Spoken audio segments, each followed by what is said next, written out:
Everyone comparative politics में आज का हमारा टॉपिक है political systems environment and interdependence. आज हम डिफ़ाइन करेंगे बेसिकली सबसे पहले पॉलिटिकल सिस्टम्स को, बाद में हम एनवायरनमेंट की तरफ जाएंगे और बाद में हम इंटरडिपेंडेंस की तरफ जाएंगे। सबसे पहली बात यह है कि पॉलिटिकल सिस्टम को हम किस तरह डिफ़ाइन करते हैं, या हम सिस्टम को किस तरह डिफ़ाइन करते हैं। सिस्टम को हम इस तरह डिफ़ाइन करते हैं कि इसकी बेसिक टू प्रॉपर्टीज़ होती हैं।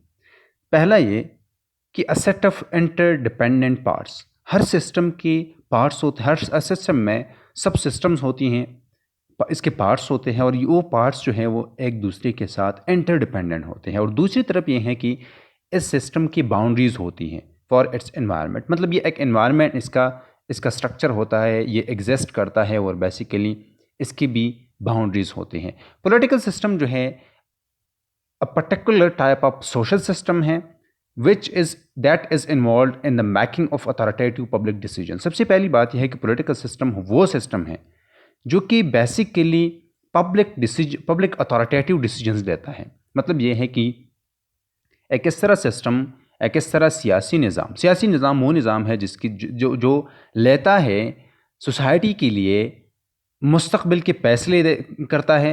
और बेसिकली ये अथॉरिटेटिव इस बुनियाद पर होती है कि मतलब इसको, इस सिस्टम को, या जो लोग फैसले करते हैं, जो लोग डिसीजन मेकर्स होते हैं, जो इंस्टीट्यूशन डिसीजन मेकिंग में इन्वॉल्व होते हैं, उनको लेजिटिमेसी हासिल होती है। तो और अथॉरिटेटिव पब्लिक डिसीजंस इस बुनियाद पर कि जो पब्लिक डिसीजंस लेते हैं, या ये सिस्टम, अगर पॉलिटिकल सिस्टम पब्लिक डिसीजंस लेता है तो ये अथॉरिटेटिव इस बुनियाद पर है कि लोग इसको एक्सेप्ट करते हैं, इसको लेजिटिमेट मानते हैं। सेंट्रल एलिमेंट जो है पॉलिटिकल सिस्टम में इसके गवर्नमेंटल इंस्टीट्यूशंस होते हैं। मतलब फॉर एग्जांपल लेजिस्लेचर है, ब्यूरोक्रेसीज है, या कोर्ट्स है, या दूसरी जितनी भी आर्गन्स हैं, या फॉर एग्जांपल एग्जीक्यूटिव की बात हम कर सकते हैं, जो कि बेसिकली फॉर्मुलेट करते हैं, इम्प्लीमेंट करते हैं कलेक्टिव गोल्स ऑफ सोसाइटी और अब ग्रुप विद इन एट। जो फॉर एग्जांपल कलेक्टिव गोल्स को फॉर्मुलेट भी करते हैं, इम्प्लीमेंट भी करते हैं, और यही इंस्टीट्यूशंस होते हैं, यही आर्गन्स होते हैं, यही बॉडीज़ होती हैं जो कि बेसिकली डिसीजन मेकिंग में वो ये हिस्सा लेते हैं या डिसीजन मेकिंग पर असरअंदाज होते हैं। The decisions of government are normally backed up by legitimate coercion. इस तरह है कि जिस तरह पहले भी हमने कहा कि ये अथॉरिटेटिव उस बुनियाद पर है कि लोग इसको लेजिटिमेसी देते हैं। यहाँ पर ही हम ये कहते हैं कि फॉर एग्जांपल जो भी गवर्नमेंटल डिसीजंस होते हैं, इसके पीछे गवर्नमेंट के साथ ये इख्तियार होता है, या इख्तियार लोग गवर्नमेंट को देते हैं कि वो इसको इम्प्लीमेंट करने के लिए, इसको नाफिज करने के लिए, मतलब लोगों को कोर्स करे, मतलब लोगों के ख़िलाफ़ ताकत का इस्तेमाल करे, या इसके पीछे जो है लोगों पर मतलब बाय फोर्स जो है लोगों पर इन चीज़ों को अप्लाई करे या इम्प्लीमेंट करे। And governments can thus typically compel their citizens to comply with their decisions. और मतलब ताकत के ज़रिए से, ताकत के इस्तेमाल से लोगों को मजबूर किया जाता है कि वो कंप्लाई करें विद देयर डिसीजन, जो कि जो decision for example authoritative public decisions लिए जाते हैं, इसके पीछे, इसके इम्प्लीमेंटेशन के पीछे जो है रियासती ताकत होती है। और इस ताकत के ज़रिए से लोगों को मजबूर किया जाता है कि ये डिसीजंस लोग जो हैं ख़ुद पर भी नाफिज करें और सोसाइटी में भी नाफिज करें। Political systems also include important parts of the society in which governments operate. मतलब सोसाइटी में ज़ाहिरी बात है कि गवर्नमेंट जो है ये ऑपरेट करती हैं, तो दूसरी भी पार्ट्स मतलब भी हो सकती हैं। फॉर एग्जांपल पॉलिटिकल ऑर्गेनाइजेशंस होती है, पॉलिटिकल ऑर्गेनाइजेशंस भी पॉलिटिकल सिस्टम्स का हिस्सा होती है। फॉर एग्जांपल इनमें पॉलिटिकल पार्टीज़ होती हैं, इंटरेस्ट ग्रुप्स होते हैं, प्रेशर ग्रुप्स भी हो सकते हैं, जो कि मतलब they are part of the political system. और इस तरह है कि मतलब ये इस तरह के ऑर्गेनाइजेशंस होते हैं कि इसके साथ मतलब कोर्सिव अथॉरिटी नहीं होती, ये अपनी डिसीजंस को ख़ुद लोगों पर, अगर ये गवर्नमेंट में नहीं होते तब ये लोगों पर बाय फोर्स जो है मतलब इम्प्लीमेंट नहीं कर सकते, नाफिज नहीं कर सकते। और मतलब अगर एक पॉलिटिकल पार्टी जो है गवर्नमेंट में आती है तो ज़ाहिरी बात है कि जो वो पॉलिटिकल पार्टी जो है जो पैसे ले आती है, तो इसके पीछे रियासती ताकत का इस्तेमाल जो है इससे काम लिया जाता है या लिया जा सकता है। Likewise the mass media only indirectly effect elections, legislation, law enforcement. Mass media को भी हम पॉलिटिकल सिस्टम का हिस्सा मतलब हम तसव्वुर कर सकते हैं, क्योंकि ये एक अहम एजेंट है पॉलिटिकल कम्युनिकेशन के लिए। या हम ये कह सकते हैं कि ये मास मीडिया जो है ये असरअंदाज हो सकता है इलेक्शंस पर, लेजिस्लेशन पर, लॉ इन्फोर्समेंट पर, a whole host of institutions beginning with the family and including communities, churches, schools, corporations, foundations and think tank influence political attitudes and public policy। इस तरह है कि दूसरी भी मुख्तलिफ ऑर्गेनाइजेशन, फॉर एग्ज़ाम्पल फैमिली से लेकर कम्युनिटीज़ तक, चर्चेस तक, कॉरपोरेशंस तक, स्कूल्स तक, फाउंडेशंस तक, सारे जो है ये इनडायरेक्टली इन्फ्लुएंस कर सकती है पॉलिटिकल, या असरअंदाज हो सकती है पॉलिटिकल एटीट्यूड्स पर और पब्लिक पॉलिसी पर। The term political system refers to a whole of collection of related interacting institutions and agencies. ये सिस्टम, पॉलिटिकल सिस्टम जो है, हम सिंपल अल्फाज में कह सकते हैं कि ये हम एक whole collection of related interacting institution और एजेंसीज की इस कलेक्शन को हम पॉलिटिकल सिस्टम का नाम दे सकते हैं। फिर ये भी है कि स्टेट जो है ये एक particular type of political system है, हम कह सकते हैं। मतलब जब स्टेट नहीं था तब भी पॉलिटिकल सिस्टम था, लेकिन स्टेट भी एक पॉलिटिकल सिस्टम है। इसके साथ जो है एक सावरेन है, सावरेनिटी है, इसके साथ इंडिपेंडेंट लीगल अथॉरिटी है over a population in a particular territory. मतलब सावरेनिटी को हम इस तरह डिफाइन कर सकते हैं कि ये एक इंडिपेंडेंट लीगल अथॉरिटी है कि पॉपुलेशन के लिए डिसीजंस लेना आज़ादी से, पॉपुलेशंस के लिए लॉ मेकिंग करना आज़ादी से, based on the recognised rights to self determination. मतलब स्टेट्स जो है ये सावरेन भी होते हैं और इसका बुनियाद जो है सेल्फ डिटर्मिनेशन पर होता है कि लोग जो है ख़ुद को अपनी मुस्तक़बिल का फैसला जो है वो करते हैं। Sovereignty rests with those who have the ultimate right to make political decisions. और ज़ाहिर बात है कि प्रैक्टिकली सावरेनिटी उनके साथ होती है जो कि मतलब जिनके साथ जो कि अल्टीमेट राइट रखते हैं पॉलिटिकल डिसीजंस के लिए। यहाँ पर पॉपुलर सॉवरेनिटी की तरफ इशारा है कि लोग जो है बेसिकली उनके साथ ही अल्टीमेट राइट होता है कि वो अपने लिए पॉलिटिकल डिसीजंस लें। पॉलिटिकल सिस्टम जो है, अब ये है कि पहले तो हमने डिफ़ाइन किया, अब ये है कि पॉलिटिकल सिस्टम जो है ये इंटरनेशनल इन्वायरमेंट में और डोमेस्टिक इन्वायरमेंट में दोनों में एग्जिस्ट करती हैं। मतलब इसकी, जिस तरह हम पहले कह चुके हैं कि सिस्टम की बाउंड्रीज़ ज़रूरी हैं, यहाँ पर पॉलिटिकल सिस्टम की भी बाउंड्रीज़ होती हैं। ये एक इन्वायरमेंट में एग्जिस्ट करता है और इसके साथ साथ ये इन्वायरमेंट जो है ये इंटरनेशनल भी है और डोमेस्टिक भी है। It is moulded by these environments. मतलब ये इन्वायरमेंट्स जो है ये असरअंदाज हो सकते हैं इन पॉलिटिकल सिस्टम्स पर। जिस तरह पहले हमने कहा कि फॉर एग्जांपल चर्च है, फैमिली है, कम्युनिटीज़ है, कॉरपोरेशंस है, दूसरी चीज़ें हैं वो, या स्कूल्स है, ये इनडायरेक्टली असरअंदाज होती है पब्लिक पॉलिसी पर या पॉलिटिकल सिस्टम पर। तो बेसिकली वो इन्वायरमेंट का हिस्सा है डोमेस्टिक इन्वायरमेंट का। तो इस तरह है कि फॉर एग्जांपल इस डोमेस्टिक इन्वायरमेंट से भी और इंटरनेशनल इन्वायरमेंट से भी पॉलिटिकल सिस्टम पर असरात हो सकते हैं। The system receives inputs from these environments. System जो है पॉलिटिकल सिस्टम, ये इनपुट जो है डिमांड्स की शक्ल में, फॉर एग्जांपल डोमेस्टिक इन्वायरमेंट से डिमांड्स की शक्ल में लोग डिमांड करते हैं पॉलिटिकल सिस्टम से या स्टेट से या स्टेट इंस्टीट्यूशन से, ये इनपुट्स होते हैं। ये इनपुट्स जो है ये पॉलिटिकल सिस्टम रिसीव करती हैं इन एनवायरनमेंट से। ये इंटरनेशनल एनवायरनमेंट से भी हो सकता है, मतलब, और डोमेस्टिक से भी।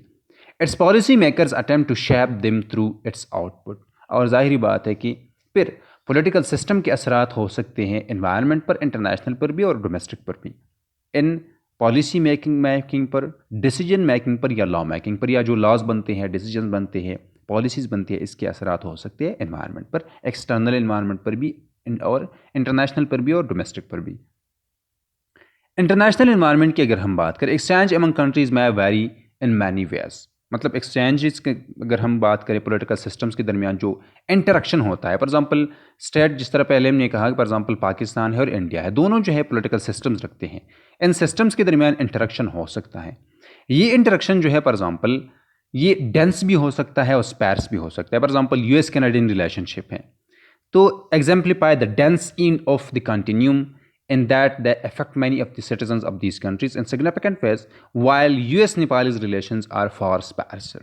मतलब अक्सर ये होता है कि पॉलिटिकल सिस्टम्स के दरमियान इंटरेक्शन बहुत ज़्यादा होता है और इसकी दोनों तरफ सिटीजन्स जो है असरअंदाज हो सकते हैं, और कुछ स्टेट्स के दरमियान, पॉलिटिकल सिस्टम्स के दरमियान ये इंटरेक्शन जो है ये स्पैर्स होता है, जिसकी फॉर एग्जाम्पल ज़ाहिरी बात है कि उनके दरमियान इतना इंटरेक्शन नहीं होता। रिलेशनशिप मतलब ये है कि पॉलिटिकल सिस्टम्स की ये इनपुट्स रिसीव करती हैं इंटरनेशनल इन्वायरमेंट से। मतलब ज़ाहिरी बात है कि इंटरनेशनल है कि फॉर एग्जांपल पाकिस्तान और इंडिया है, तो दोनों एक दूसरे पर असरअंदाज होते हैं, दोनों के दरमियान इंटरेक्शन होता है, दोनों इस इंटरेक्शन के ज़रिए से दोनों इनपुट्स लेते हैं एक्सटर्नल इंटरनेशनल इन्वायरमेंट से। Relationships among political system may be of many different kinds. The interdependence of countries, the volume and the value of imports and exports. For example, international interdependence किस तरह हो सकता है? Internationally states जो है वो एक दूसरे पर इंटरडिपेंडेंट होता है, मतलब उनके दरमियान इम्पोर्ट्स और एक्सपोर्ट्स होते हैं। Transfers of capital, international communication and extent of foreign travels and immigration, बहुत सी चीज़ें हैं। बहुत सी चीज़ों में स्टेट्स जो हैं एक दूसरे के साथ एक दूसरे पर इंटरडिपेंडेंट भी होते हैं और एक दूसरे के साथ इंटरेक्शन में भी होते हैं। Has increase enormously in recent decades. This increase the phone called globalization. मतलब पॉलिटिकल रिलेशनशिप्स या इंटरेक्शन जो है या इंटरडिपेंडेंस जो है ये रिसेंट डिकेड्स में बहुत ज़्यादा हो चुका है और इसको हम ग्लोबलाइजेशन कहते हैं। ग्लोबलाइजेशन को हम इस तरह यहाँ पर पर्टिकुलरली इस तरह डिफाइन कर सकते हैं कि ये मतलब एक इस तरह इंटरडिपेंडेंस तक हम महदूद करते हैं ग्लोबलाइजेशन को, क्योंकि लोग जो है वो लोग एक दूसरे पर इंटरडिपेंडेंट, मतलब लोगों के दरमियान इंटरडिपेंडेंस है, लोग एक दूसरे पर डिपेंडेंट हैं, स्टेट्स एक दूसरे पर डिपेंडेंट हैं और एक भी रियासत मतलब बिल्कुल आज़ाद जो है ये सर्वाइवल नहीं कर सकता। We often think of the world as a patchwork of states and with sizeable and contiguous territories and a common identity shared by the citizen. अगर हम फॉर एग्जांपल स्टेट्स की तरफ आए तो स्टेट्स के लिए लाजिमी है कि इन मतलब एक ख़ास टेरिटरी में और इसके सिटीजन जो है कॉमन आइडेंटिटीज़ होती हैं। Nation states are often a desirable way to organise a political system. Nation states जो है मतलब ये एक डिज़ायरेबल तरीक़ा है जिसके ज़रिए से हम पॉलिटिकल सिस्टम्स को ऑर्गेनाइज कर सकते हैं। इन nation states national identification and sovereign political authority largely concept. मतलब इस तरह है कि अक्सर ये होता है कि नेशनल आइडेंटिफिकेशन और पॉलिटिकल अथॉरिटी जो है, सॉवरेंटी और पॉलिटिकल अथॉरिटी जो है, ये दोनों के दरमियान मतलब ये एक हो सकती हैं। मतलब अक्सर ये हो सकता है कि नेशन एथनिसिटी की बुनियाद पर, लैंग्वेज की बुनियाद पर, रिलीजन की बुनियाद पर स्टेट्स वजूद में आते हैं। The state consists of individuals who share a common national identity. मतलब एक स्टेट भी होता है और जिसके सिटीजन जो है ये कॉमन नेशनल आइडेंटिटी भी रखते हैं। We have come to think of nation states as a natural way to organize political system and upon as an ideal. The national right to self-determination, the idea of every nation has a right to form its own state of it wants to do so, was enshrined in the Treaty of Versailles at the end of World War First.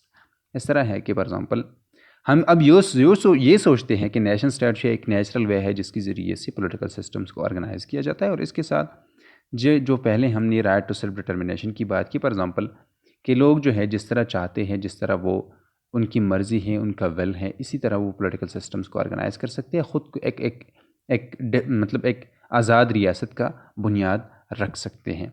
The interaction of political system with its domestic environment, मतलब domestic, पहले तो हमने international environment की बात की। Domestic environment पे for example the economic and social systems and the political culture of its citizen. तीन चीज़ें हैं, इकोनॉमिक सिस्टम है, सोशल सिस्टम है और इसके साथ साथ पॉलिटिकल कल्चर हैं सिटीजन्स के, इज़ आल्सो डिपेक्टेड। मतलब इंटरेक्शन जो है पॉलिटिकल सिस्टम का डोमेस्टिक इन्वायरमेंट में, इकोनॉमिक सिस्टम में, मतलब इकोनॉमी को जिस तरह मतलब ऑर्गेनाइज़ किया जाता है, इकोनॉमिक सिस्टम जिस तरह चलता है, जिस तरह for example different economic institutions होते हैं, डिफरेंट कॉरपोरेशंस होते हैं, डिफरेंट एंटिटीज़ होते हैं, उनके साथ पॉलिटिकल सिस्टम का एक इंटरेक्शन आ जाता है।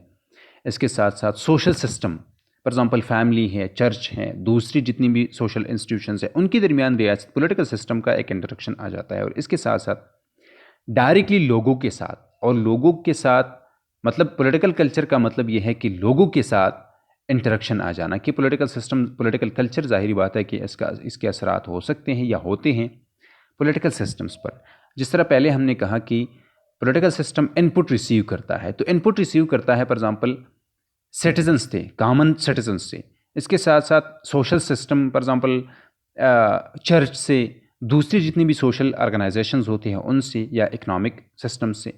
The advantage of the system environment approach is that it directs our attention to the interdependence of what happens between and within countries. System या मतलब इस सिस्टम एनवायरनमेंट अप्रोच जो है, ये अप्रोच जो है सिस्टम एनवायरनमेंट अप्रोच, इसका advantage ये है कि it directs our attention to the interdependence of what happens between and within countries, कि हम इस जो हमारे अटेंशन जो है ये मतलब डायरेक्ट करती हैं इंटरडिपेंडेंस की तरफ। It provides us with a vocabulary to describe, compare and explain these interacting events. इसके ज़रिए से हम डिस्क्राइब कर सकते हैं, कंपेयर कर सकते हैं, एक्सप्लेन कर सकते हैं इंटरेक्टिंग इवेंट्स को, कि फॉर एग्जांपल एक स्टेट में जो इवेंट मतलब होता है, इसके असरात दूसरी स्टेट में, दूसरी सोसाइटीज़ में क्या क्या हो सकता है। If we are to make sound judgments in politics, we need to be able to place political systems in their domestic and international environment. अगर हम sound judgment पॉलिटिक्स में मतलब देखना चाहते हैं बनाना चाहते हैं, तो लाजिमी ये है कि हम पॉलिटिकल सिस्टम्स को इसके डोमेस्टिक और इंटरनेशनल इन्वायरमेंट में डाल दें। We need to recognise how these environments both set limits, मतलब हम ये देखना पड़ेगा कि यही इन्वायरमेंट्स जो हैं इसकी लिमिट्स कौन कौन से हैं on and provide opportunities for political choice. इसकी पॉलिटिकल चॉइसेस पर इसकी लिमिट्स कौन कौन से हैं, एक पॉलिटिकल डिसीजंस के लिए लिमिट्स कौन कौन से हैं इंटरनेशनल इन्वायरमेंट में और डोमेस्टिक इन्वायरमेंट है, इसके साथ साथ अपॉर्चुनिटीज़ कौन कौन से हैं इंटरनेशनल इन्वायरमेंट में और डोमेस्टिक इन्वायरमेंट में। This approach keeps us from reaching quick and biased political judgement. और इस मतलब जो कि सिस्टम इन्वायरमेंट अप्रोच के हम इसके ज़रिए से बायस्ड डिसीजंस और मतलब वीक डिसीजंस या जजमेंट्स जो है ये नहीं दे सकते।